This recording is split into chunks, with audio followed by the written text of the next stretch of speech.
Sebuah hadis Bukhari, kata Nabi SAW, Allah berfirman, ya ibna Adam, anfik alik.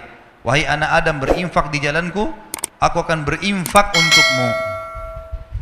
Teman-teman, Allah ini menjanjikan kepada kita, kalau kita memberikan kepada Allah atau berinfak di jalan Allah, banyak sekali manfaatnya.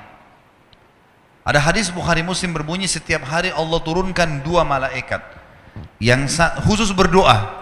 Yang satu mengatakan, ya Allah, lapangkan rezekinya orang yang berinfak, dan yang satu mengatakan, ya Allah, sempitkan rezekinya orang yang pelit perhitungan. Allah nggak akan kasih. Kemudian juga teman-teman sekalian, Allah membalas setiap infak kita itu minimal 10 kali lipat loh, 1000%. Kalau di masjid ini misalnya ada seseorang datang, orangnya kita kenal secara nasional, kemudian punya perusahaan besar, kemudian jelas ya, usaha-usahanya jelas segala macam, dan produk yang dijual juga menguntungkan. Lalu dia tawarkan ke kita, nih siapa yang ikut investasi, misal 100 juta, dia dapat akhir bulan 100%, jadi 200 juta. Kita sudah kenal orangnya, tahu perusahaannya, tahu produknya. Orang bahkan berlumba-lumba mau investasi, dia tawarkan, siapa yang mau berinfak, saya akan kasih 100% keuntungan. 100 juta dari 200 juta akhir bulan. Saya yakin orang berlumba-lumba untuk ikut. Allah memiliki perusahaan depan mata kita, tanda kutip ini, tanda kutip, jangan disalahpahami kalimat perusahaannya. Allah memiliki ciptaan yang kelihatan depan mata. Pohon-pohon ini, kita sendiri, udara yang kita hirup, matahari yang terbit, ini jelas depan mata kita produknya Allah ini. Allah janjikan teman-teman, siapa yang investasi di jalan saya janjikan 10 kali lipat minimal. Di dalam Al-Quran dikatakan, a'udzubillahi minasyaitonirrajim, man jaa'a bil hasanati falahu asyru amthaliha. Siapa yang melakukan satu perbuatan kebaikan diantaranya sedekah, Allah akan ganti 10 kali lipat, 1000%. Kalau kita keluarkan teman-teman sekalian 1 juta, udah ada 10 juta itu. Tinggal nunggu saja. Tahu teman-teman, para sahabat setiap hari kerjanya apa? Mereka bawa duit di kantong-kantong, di wadah kalau kita sekarang, cari orang miskin. Waktu ditanya, apa yang kalian buat? Kami sedang investasi. Kasih orang miskin, Allah balas 10 kali lipat. Terus begitu. Di zaman Abu Bakar, Uthman bin Affan, Abu Abdurrahman bin Auf, sahabat-sahabat yang kaya, nggak ada akunting, gitu kan? Belum ada sistem kayak kita sekarang, komputerisasi yang rapi. Bagaimana cara mereka mengatur duitnya? Saya kalau baca sejarah mereka itu luar biasa. Dagang, transaksi, orang susah dibantu, orang yang memang layak dapat untung, diputar lagi modalnya, dikeluarin di jalan Allah, disedekahkan, yang sisanya dipakai modal. Begitu-begitu saja. Waktu mereka meninggalkan harta, kalau itu sekarang itu bisa ratusan miliar rupiah, mungkin triliunan kalau uang rupiah. Mereka tidak punya admin, tidak punya apa-apa. Bagaimana mereka bisa atur semua itu? Karena sedekah. Abdurrahman bin Auf pernah buktikan kepada kita dalam kisahnya. Beliau pernah kedatangan keuntungan 1 peti emas, belum pernah untung sebanyak itu. Dia duduk gelisah di dekatnya emas itu. Istrinya tanya, kenapa Abdurrahman? Saya gelisah lihat ini, nggak pernah keuntungan kita sebesar ini. Allahu alam kalau terjadi di seseorang di antara kita yang dapat 1 peti emas, mungkin udah di dalam di tanah kali ya, supaya nggak ketahuan di mana. Dia gelisah, istrinya bilang, kenapa? Saya gelisah, nggak pernah ada keuntungan begini. Kata istrinya, lalu apa yang kau lakukan? Saya mau infakkan jalan Allah. Jangan ada di rumah malam ini. Baik, sama istrinya bungkus-bungkus, bagi-bagiin, malam itu habis. Besok datang 2 peti. Kisah nyata ini. 2 peti yang seperti itu. Istrinya bilang, ini gimana? Infakkan lagi. Besoknya 3 peti. Setiap dikeluarkan dibalas sama Allah cash langsung pada saat itu. Cuma mau berani atau enggak nih? Percaya atau enggak? Ini kadang-kadang makan sama temannya, mau traktir atau enggak ya? Ragu. Kadang-kadang tunggu temannya pegang dompet baru bilang, saya aja enggak apa-apa. Oh enggak apa-apa temannya, Pak. Oh ya sudah dibayarin enggak apa-apa. Sering-sering ya. Pesannya sering-sering gitu. Ini salah ini. Di jalan Allah 10 kali lipat. Praktekin, ini rumus yang sederhana. Infak, Allah bilang di jalanku, aku akan balas infakmu itu. Pasti lebih banyak. Dalam hadis Bukhari, kata Nabi SAW, orang sebelum kalian ada 2 orang, dua-duanya bersahabat, dua-dua punya kebun, musim kemarau, nggak ada hujan sama sekali. Kata Nabi SAW, ini si A sama si B, dia disebutin namanya. Kata Nabi SAW, salah seorang dari mereka, kita anggaplah misalnya A sama B, si B ini. Dia bilang, saya melihat ada awan lewat di atas kebun saya, dan saya dengar suara mengatakan, turunkanlah hujan di kebunnya si Fulan, temannya dia di sebelah.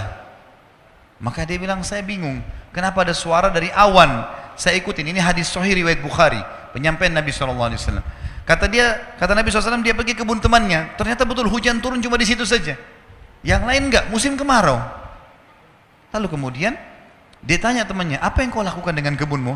Dia bilang, hasilnya kebun ini saya bagi 3. Hasilnya saya bagi 3. Sepertiga saya infakkan dulu jalan Allah, sepertiga saya pakai untuk kembali modal, sepertiga saya pakai buat kebutuhan keluarga saya. Kata temannya, pantas kau dapat ini. Ada ipar saya di Ternate, teman-teman, saya pernah datang ke sana. Pulang ceramah jam setengah 12 malam, suara rumahnya masih pakai seng di belakang. Ternyata ada suara kayak batu besar, pang gitu, ribut.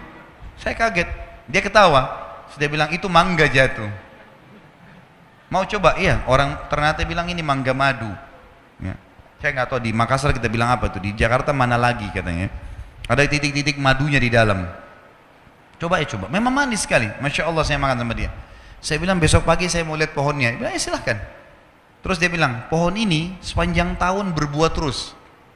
Saya bilang, kok bisa? Dikasih bibit? Dia bilang, enggak, saya biarin aja begitu. Pokoknya dia sepanjang tahun berbuah. Biasanya kan mangga kita tahu setahun sekali kan, paling maksimal setahun 2 kali, itu sudah luar biasa.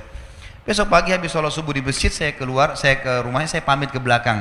Ternyata pohon itu cuma pendek, mungkin cuma 3 meter, seperti mungkin tiang masjid ini. Kemudian buahnya banyak sekali, sampai mau jatuh ke paving bloknya itu. Cuma pohon itu, setengah pohon masuk ke rumahnya, setengah pohon melintang keluar temboknya gitu. Terus dia keluar, dia bilang, tiba-tiba kayak Allah kasih jawaban ke saya, dia bilang, ini setengahnya yang masuk ke sini saya pakai buat saya sama keluarga, kalau ada tamu datang saya kasih. Yang keluar itu saya nggak pernah ambil. Siapa saja boleh ambil, silahkan. Saya bilang, itu rahasianya kenapa berbuah sepanjang tahun. Coba pertemukan dengan antum di sini, dibungkus plastik, ya. Anaknya saja lihat nggak boleh. Hah? Anaknya nggak boleh sentuh. Jangan sentuh ya nak, nanti kalau sudah masak. Kadang-kadang subhanallah ada orang pelit sekali. Dia beli makanan favorit masuk di kulkas, anaknya nggak boleh sentuh, istri yang nggak boleh sentuh. Oh, luar biasa nih. Hah? Bagaimana bisa Allah kasih? Maka mulai sekarang harus royal di jalan Allah. Dalam masalah infak teman-teman, jangan perhitungan. Itu investasi yang tidak akan pernah habis. Allah Subhanahu wa taala mengingatkan dalam Al-Baqarah surah nomor 2 ayat 254 agar jangan menyesal. Karena kalau teman-teman punya rekening 1 miliar, 2 miliar nggak pernah berinfak di jalan Allah, pada saat meninggal teman-teman demi Allah akan menyesal. Coba dulu saya kasih masjid ini ya, coba dulu saya kasih pesantren ini ya, coba dulu saya beliin Quran ya. Udah telat, udah nggak bisa lagi. Iya kalau ahli waris kita bangun di masjid, kalau enggak, kalau mereka pakai buat kebutuhan mereka saja gitu. Allah berfirman, a'udzubillahi minasyaitonirrajim, ya ayyuhalladzina amanu anfiqu mimma razaqnakum min qabli an ya'ti yaumun la bai'un fihi wala khullatun wala syafa'ah wal kafiruna humudz zalimun. Hai orang-orang beriman, infakkan, keluarkan, jangan perhitungan di jalan Allah. Apa yang kami jadikan rezeki buat kalian. Sebelum datang hari, tidak ada transaksi, nggak ada persahabatan, tidak ada lagi pertolongan. Dan orang-orang kafir mereka adalah orang-orang yang zalim. Memberi teman-teman, berikan yang terbaik. Jangan pakai istilah daripada makanan rusak di kulkas kasih aja orang. Nanti rezeki juga daripada ini. Mau dapat ikan paus pakai kapal tanker, jangan pakai pancing kecil. Celengan masjid lewat rumahnya Allah loh ini, lewat celengan korek kantong yang paling kecil, 2000, 1000. Kalau ada 500 kuat 500 dikasih masuk di masjid. Baru luar biasa cerewetnya, minta kesehatan, kekuatan, keturunan, selamat dari neraka, masuk surga, minta jodoh yang cantik, yang gagah. Wah ini, ini kalau malaikat diizinkan cambuk sudah dicambuk ini. Dalam surah Ibrahim, surah nomor 14, ayat 31 sampai 34 Allah juga berfirman, A'udzubillahi minasyaitonirrajim, Qul li ibadiyalladzina amanu Katakanlah hai Muhammad kepada hamba-hambaku yang beriman, yuqimus shalah. Mereka selalu sholat, jaga 5 waktu sholatnya. Itu waktu absen kepada Allah. Datang on time di awal waktu. Wa yunfiqu mimma razaqnahum sirran wa alaniyah. Dan mereka selalu ikutkan setelah sholat infak. Sembunyi-sembunyi atau terang-terangan. Karena kadang-kadang kita dimintai orang di pinggir jalan sudah. Ingat kaidah dalam ibadah, kalau ibadah telah tiba waktunya, saatnya eksekusi, bukan saatnya menilai. Misal azan, lalu kemudian kita lihat ada masjid, kayaknya masjid ini kotor, saya mau masjid sana saja. Bukan saatnya menilai. Azan, sholat, di masjid manapun sholat, gitu kan?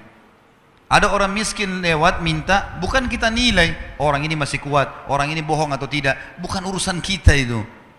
Orang lagi minta, Tuhanmu lagi suruh kasih, bukan menilai, eksekusi kasih orang. Ini pintu syaitan saja, membuat kita selalu menilai. Lalu kapan kita lakukan? Siapa orang yang kita anggap paling layak? Sementara berinfak boleh kepada orang kaya. Sekarang saya kaya, adik saya kaya, lalu saya mau kasih dia uang, bolehkah? Boleh, infak tetap pahala. Apalagi kalau dia orang miskin, tidak selamanya infak itu kepada orang miskin. Kita boleh memberikan makan orang lain, memberikan hadiah pakaian, walaupun dia orang kaya, nggak ada masalah. Nabi SAW mampu dan beliau menerima hadiah. Kemudian dikatakan min qabli an ya'tiya yaumun la bay'un fihi wala khilal, sebelum datang hari di mana kalian akan menyesal karena nggak ada lagi transaksi. Orang-orang miskin yang kita temui di dunia, teman-teman, kalau kita ketemu di mahsyar, walaupun kita mau kasih 1 miliar rupiah, sudah nggak laku miliaran rupiah di sana. Mau kasih pahala dia terima, duit dia sudah nggak terima. Mau kasih makanan dia nggak terima. Orang di akhirat nggak butuh makanan dunia. Tidak ada lagi transaksi dan tidak ada juga persahabatan. Lalu Allah menceritakan di ayat 32-nya Ibrahim, Allahul ladzi khalaqas samawati wal arda wa anzala minas samai ma'an fa akhraja bihi minats thamarati rizqan lakum. Yang telah memerintahkan kalian menjaga solat kalian dan menginfakkan apa yang menjadi rezeki buat kalian adalah Allah yang telah menciptakan seluruh langit dan bumi dan telah menurunkan air dari langit dan telah menumbuhkan dengan air-air itu buah-buahan sebagai rezeki buat kalian. Wa sakhkhara lakumul fulka litajriya fil bahri bi amri, dan yang telah menyuruh kalian salat dan berinfak di jalannya adalah yang telah menundukkan buat kalian bahtera-bahtera, sehingga yang telah menundukkan buat kalian lautan dan sungai sehingga bahtera-bahtera kalian bisa meraung di atasnya. Wa sakhkhara lakumul anhar, dan telah menundukkan juga buat kalian sungai, jadi laut dan sungai. Wa sakhkhara lakumus syamsa wal qamara daibain, dan yang telah merintahkan kalian salat dan berinfak adalah yang telah menciptakan dan mengatur matahari dan bulan yang rutin, matahari pagi hari, bulan di malam hari. Wa sakhkhara lakumul laila wan nahar, dan yang telah menyuruh kalian salat dan berinfak adalah yang telah menundukkan malam dan siang. Wa atakum min kulli ma sa'altumuh, dan juga dia telah memberikan semua yang kalian minta. Wa in ta'uddu ni'matallahi la tuhsuha, kalau kalian ingin menghitung-hitung nikmat Allah, kalian tidak akan mampu menghitungnya. Innal insana la zalumun kafar, sesungguhnya manusia itu adalah makhluk yang zalim dan kufur. Tidak ada haknya dia, tidak ada hak punya dia di situ andil, tapi dia merasa dia punya hak.